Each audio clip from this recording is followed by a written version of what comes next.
안녕하십니까, 이성수의 증시 토크입니다. 자, 우리가 재테크와 투자에 있어서 주식의 강력한 라이벌은 부동산입니다. 자, 그런데 이 부동산 관련한 투자는 지금 절대적인 우위에 있죠.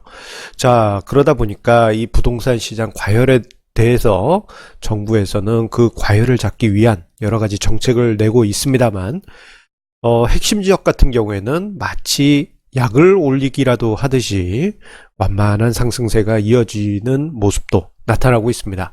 자, 그런데요, 이 부동산 시장이 궁극적으로 잡히기 위해서는 물길이 바뀔 필요가 있습니다. 자, 그 물길이 확 틀어질 필요는 없지만 일부라도 주식시장 쪽으로 물꼬를 틔워준다면은, 부동산 시장으로 쏠렸던 자금이 주식시장으로 일부라도 이동하면서 과열을 진정시킬 수가 있습니다.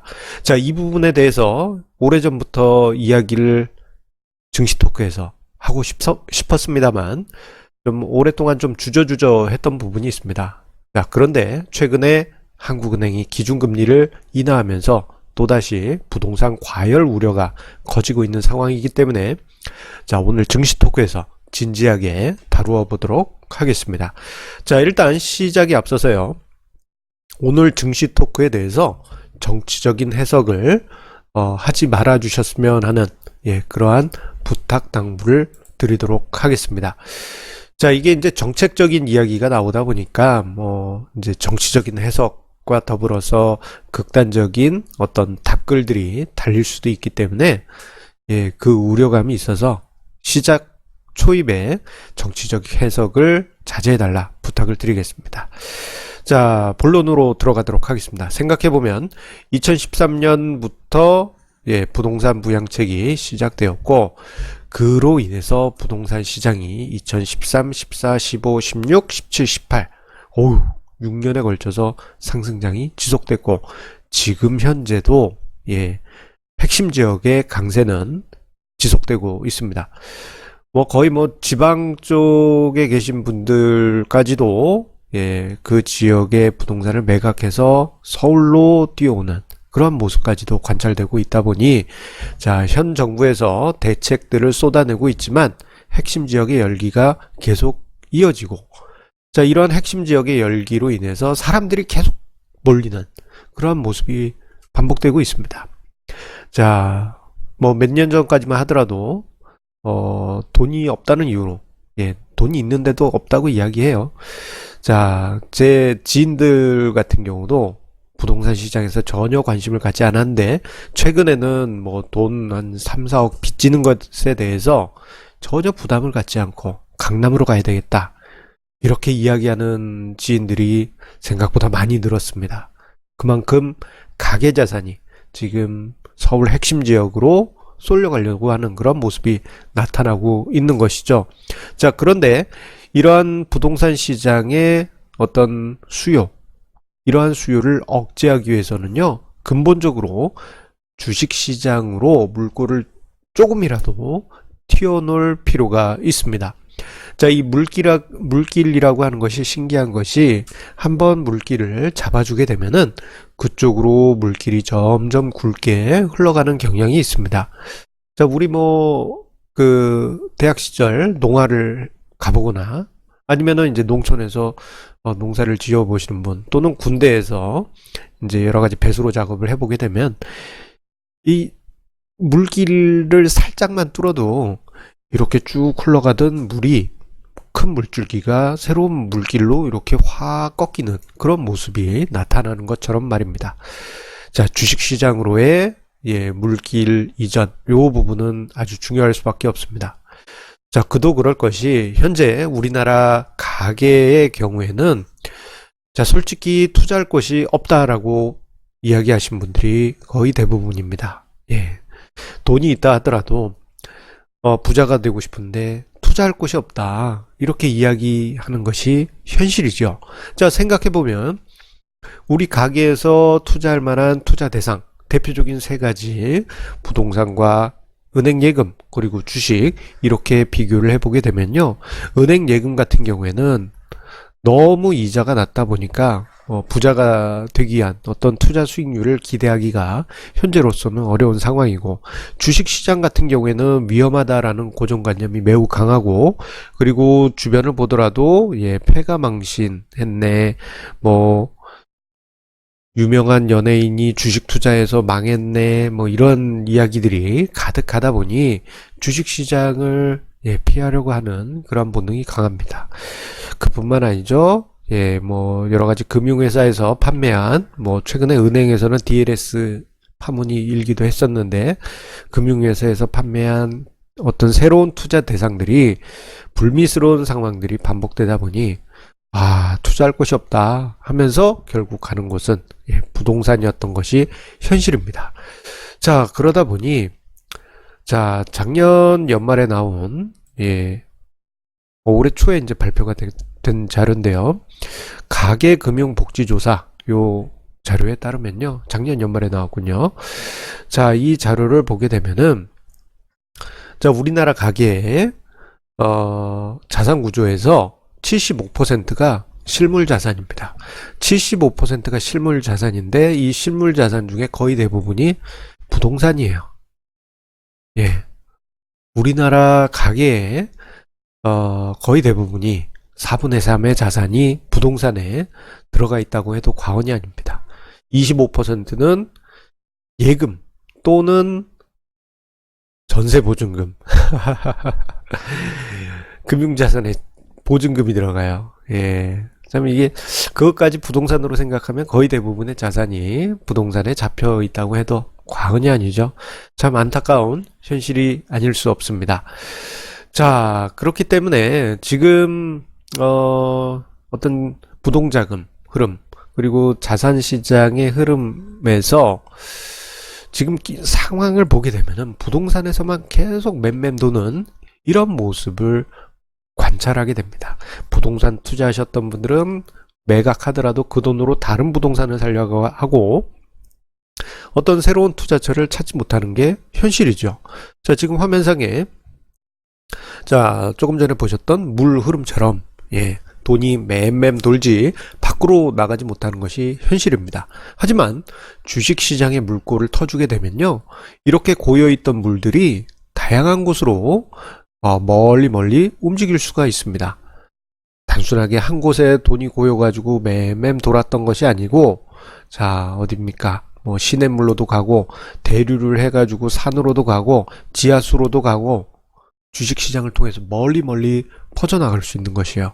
자, 그렇다면은 이 부동산에 몰렸던 자금, 일부라도 주식시장으로 흩어지게 된다면 자연스럽게 부동산 과열 자체를 잡을 수가 있습니다. 그런데 정책적인 측면에서 조금은 아쉬운 부분이 많이 있어요.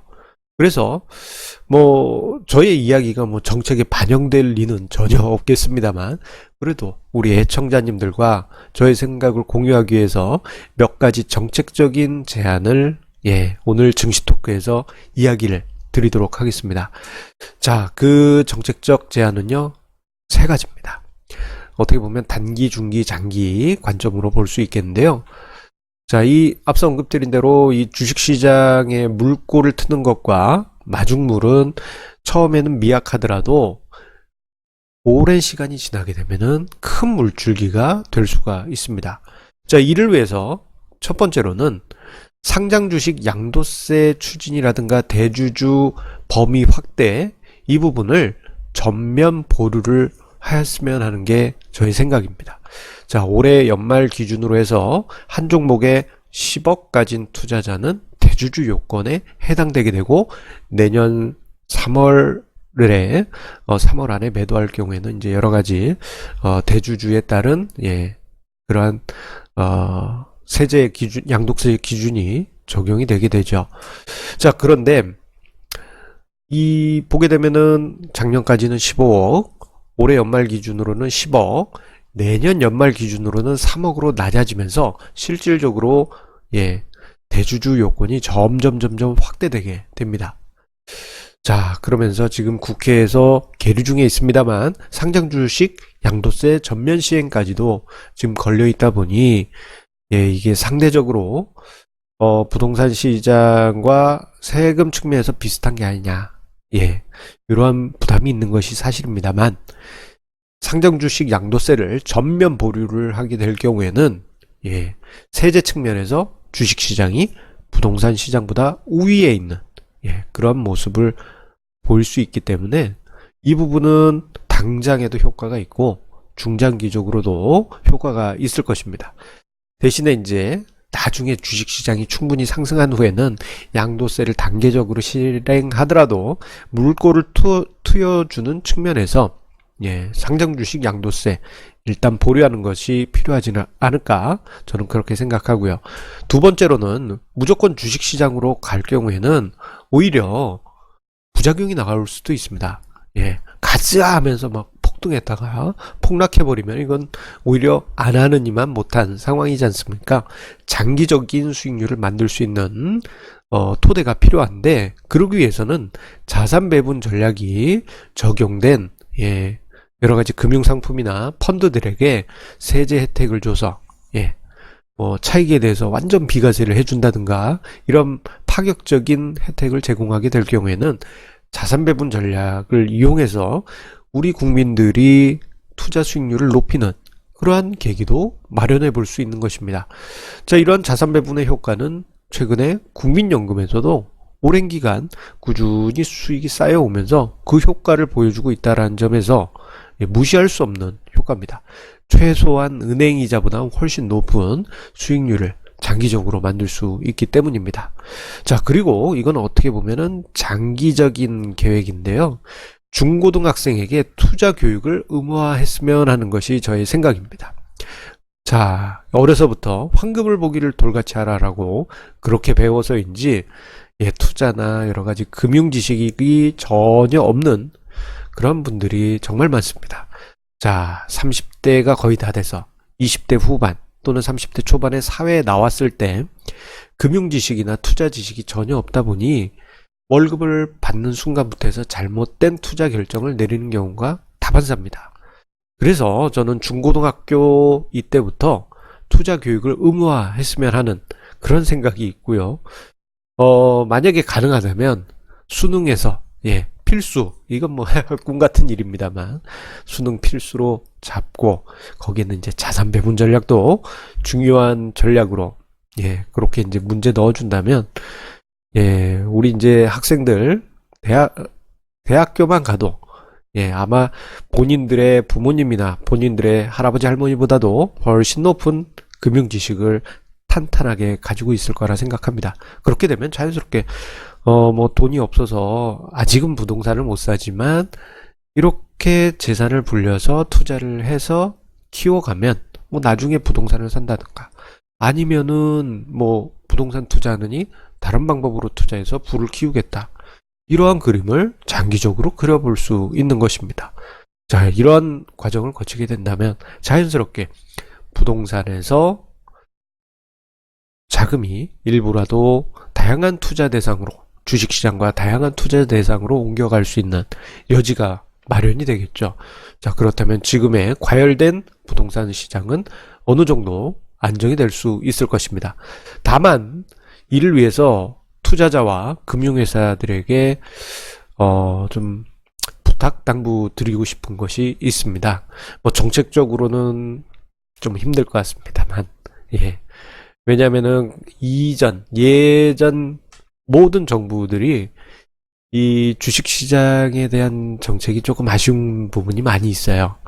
부동산 시장하고 라이벌 관계에 있음에도 불구하고 부동산 시장 과열일 때 주식 쪽으로 유도해야지 그렇게 했던 정부가 한두 정부 밖에 없습니다. 오히려 부동산을 띄워서 경제를 띄우려고 했던 경우는 많지만 부동산 과열을 잡기 위해서 주식시장을 활용한 경우는 극히 드뭅니다. 자, 그렇다 하더라도 앞서 제가 이야기했던 여러 가지 정책들이 기적적으로 정책에서 정말 나온다 한다면요, 좋겠습니다만, 자, 그렇다 하더라도 금융회사와 투자자가 변하지 않으면 그 정책도 무용지물이 될 수 있습니다. 그래서 세 가지 부탁을 드립니다. 첫 번째로는 은행입니다. 제발 부탁이니까 강제 프로모션 이제 중단하였으면 좋겠습니다. 자, 이번에 DLS, DLF 파문. 자, 작년 초에는 은행 ETF 신탁. 코스닥 150에 많은 투자자들을 몰아넣었죠. 자, 이런 프로모션 도대체 누굴 위한 겁니까? 투자자를 위한 걸까요? 절대 아니죠. 제발 이제 그러한 프로모션 벗어나서 은행 고객들을 위한 그분들의 자산 구조를 고려해서 자산 배분 전략을 취한 그러한 금융상품 설계를 해주시길 부탁드리겠습니다. 물론 안 하실 거라는 건 잘 알고 있습니다.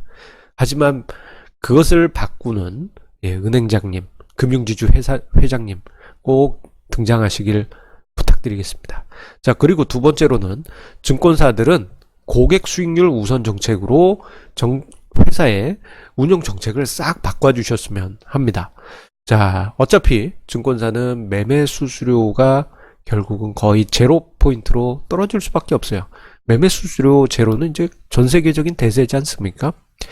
자, 그러기 위해서는 고객의 수익률이 나서 고객과 수익을 배분할 수 있는 그러한 구조로 가야지만 증권사와 고객 간의 윈윈이 가능합니다. 지금까지는 증권사들이 고객 자산이 들어왔다 그러면 뺑뺑이 돌리기 바빴어요. 뺑뺑이.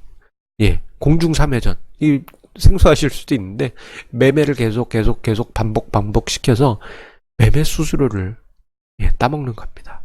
그건 결국 고객에게는 수익률 악화라는 결과를 만들기 때문에 그보다는 궁극적으로 매매는 적더라도 고객 수익률을 높일 수 있는 방법으로 정책을 바꿔주시고 이를 위해서 자산 배분 전략 이거는 이제는 필수로 가져가시라고 그렇게 부탁드리고 싶습니다. 마지막으로 투자자, 개인 투자자 본인들께 부탁드립니다. 자, 농담으로라도 제 지인들이 툭 던지는 얘기 중에 개인적으로 정말 기분 나쁜 말이 있습니다. 그건 뭐냐? 좋은 종목이 있으면 하나만 집어봐. 이렇게 재수없게 물어보신 분들이 계세요.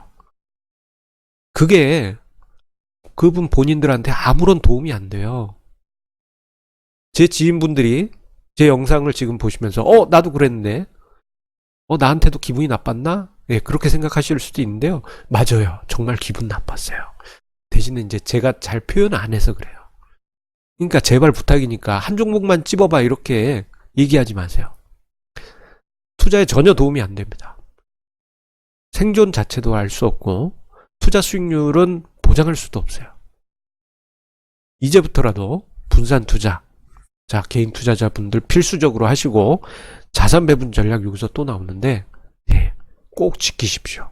이래야지만 개인 투자자들의 수익률이 천천히라도 쌓여갑니다. 자, 우리 개인 투자자분들 주변에서 또는 가족 친지 사이에서 나 주식 투자해 하면 어떤 눈빛으로 사람들이 봅니까? 쟤 도박하네. 그렇게 보잖아요. 그 이유가 뭡니까? 몰빵 투자, 위험하게 투자해서 결국은 가산탕진하고 패가망신하니 한 집 걸로 하나씩 주식 투자로 망한 집들이 있다 보니까 주식 시장에 대해서 좋게 안 보는 것입니다. 하지만 여러분 본인부터 분산 투자하시고 자산 배분 전략 취하시면은 자연스럽게 수익이 쌓이고 내가 이렇게 했더니 장기적으로 수익이 쌓였어. 따져보니까 은행 이자보다 높네. 따져보니까 뭐 부동산하고 진배 없네. 이런 결과를 만들게 된다면 자연스럽게 사람들의 자금은 부동산이 아니고 주식 포함한 다양한 투자 대상으로 확대되면서 부동산 과열이라는 단어는 우리에게서 이제 접하기 어려운 단어가 될 수 있을 것입니다. 이를 위해서 정책 당국자께서 우연히 저의 영상을 보신다면, 물론 그럴 가능성은 극히 적겠습니다만 제발 부탁입니다만 주식시장으로 물꼬를 터주시면서 물꼬를 터주실 때 단 자산 배분 전략을 중요한 필터로 쓴다. 요거 꼭 가림막으로 써주시고요. 그리고 금융회사와 투자자 본인도 이제 바꿔주시길 그렇게 부탁드리겠습니다. 오늘 진지한 얘기 제법 길게 했네요. 자, 오늘 이성수의 증시 토크 제법 진지한 이야기로 길게 이어갔습니다. 순식간에 20분이 다 돼가네요. 자, 우리 애청자님들 끝까지 봐주셔서 감사드리고요. 자, 우리 애청자님들의 구독, 좋아요, 공유해 주시는 마음 감사드리면서, 자, 항상 성공투자 함께 하시길 바라겠습니다. 감사합니다.